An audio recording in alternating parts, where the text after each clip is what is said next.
already pre-mixed my lye water. Yep. When I add the lye to the water, it shoots up to about 180 degrees.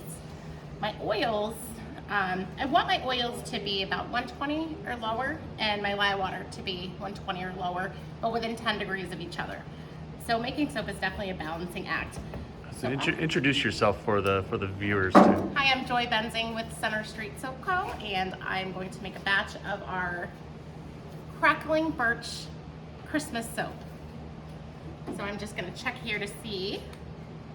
Our temperature of our lye water is 102, and the temperature of our oils is 95, so that is perfect. So right now, I'm going to carefully add the lye water into the oils. You always want to add lye to something. You never want to add something to the lye. Very important. Why is that? Because it can cause a reaction. So you definitely want to always add the lye to the water, or the lye water to the oils, not the other way around. And that way we reduce any splashing, because again, there's a caustic substance. Okay, so now we're just gonna use a hand mixer. Back in the old days, they had to stir by hand for hours to get their oils and their lye mixed together. But now we have stick blenders, which do most of that work for us. So right now, we are just making sure that our lye water is blending nicely with our oils. And it took some time to kind of learn to not overblend and to not underblend. If you underblend your lye water and your oils, you will have a lye heavy soap, which can be very irritating to the skin. If you overmix your oils, then you can't do the swirly designs I tend to gravitate towards. So you have to do it just right. It's like baking. It is like baking. Which is funny because I claim to not cook. And we're just about ready. So it only takes about a minute, sometimes a little bit more depending on what consistency I'm looking for. And you do that by feel? Yeah, well, usually sight. I try to make it so that it's like as thick as a cake batter. And then I can tell when there's no more streakiness on my blender that the lye has mixed properly. So we are good here.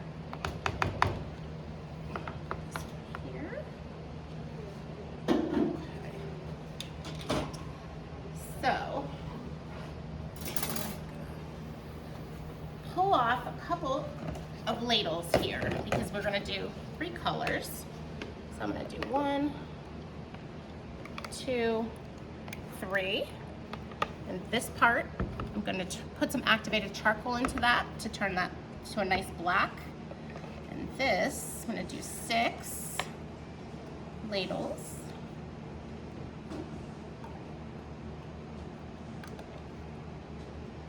For green. And you just use regular kitchen utensils. So I've got a regular ladle, regular spatula, just like baking. So I have already pre-mixed my activated charcoal in with some olive oil as a carrier. So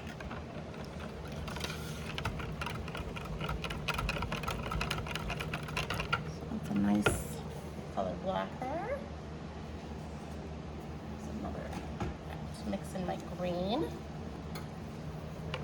So this is a mica. That's how I get the green here, which is skin safe colorant, which is they might use in makeup.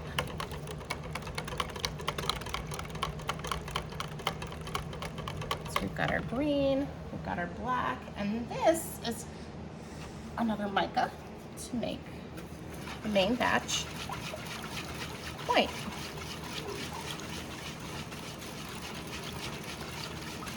It doesn't take much. It doesn't take much. Just a very little bit. And now we're going to use our fragrance. All fragrances that we use here are phthalate and paraben free. It's very important to me. And we're going to mix some of our fragrance here.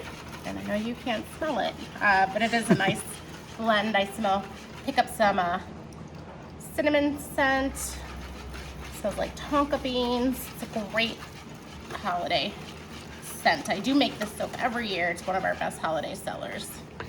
Now, those two elements that you said that it is free of, why is that important to not have? Well, there is phthalates are said to be harmful,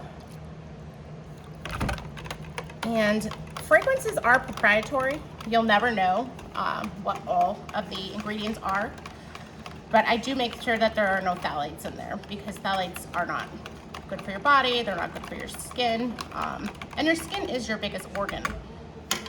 So we don't want to willingly put harmful chemicals into our body.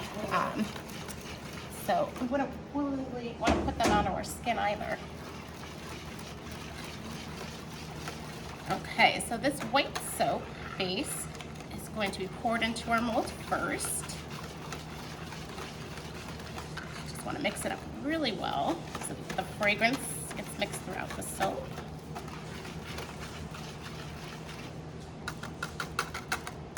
And it starts to thicken up the more you make it.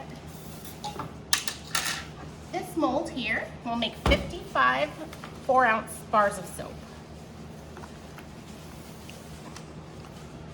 So I'm going to pour my main batter. And like this.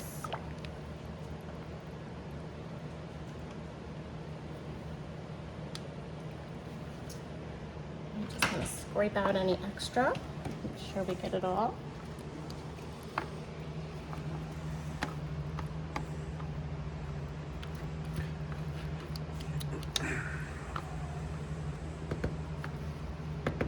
That's all soap.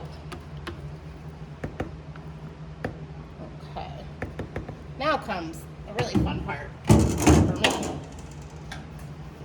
So we have our black. Black goes a long way, so we don't need a bunch of this color. And I like to pour in lines. The higher you pour, the deeper down into the soap it goes. I just kind of go back and forth.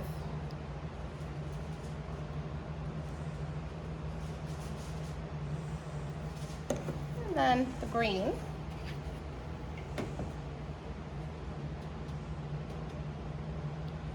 Try to pour it at different heights so that it goes a little bit deeper.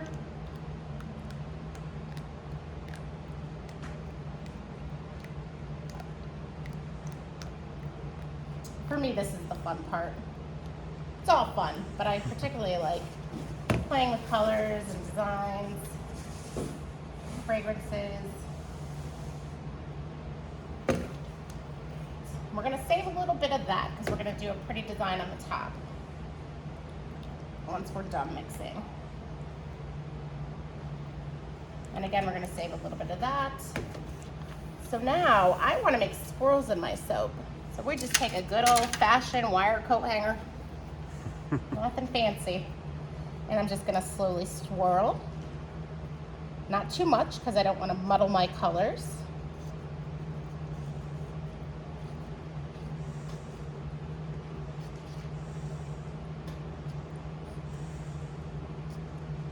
So what's happening internally then when the colors hit?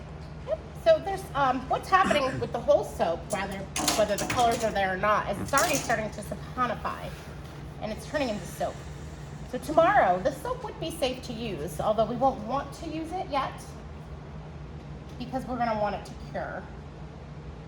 But it would be safe to use tomorrow. So the lye is mixing with the oils, and it's causing a chemical reaction called saponification and turning the oils into soap.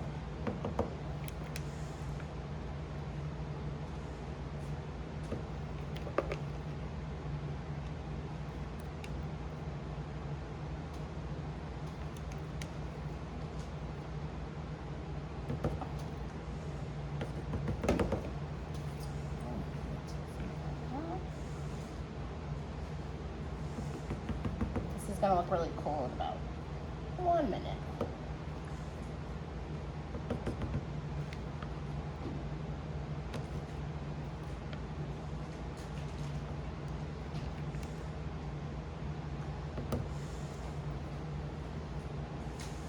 Okay, so now that I have all that,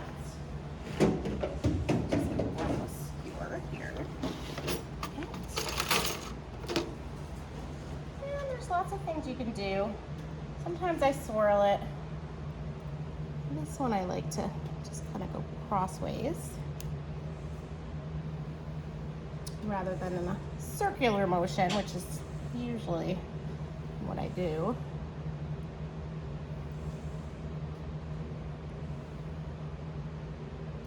Try not to put the skewer too far down so I don't interfere with the design that the coat hanger has left for us.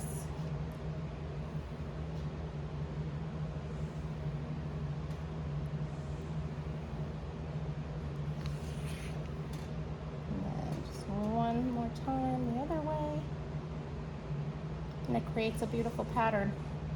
And each soap, once it's cut, is going to look different, which is another part of the soap making that I love, is that you never know what it looks like till you cut it. And every single bar is a surprise.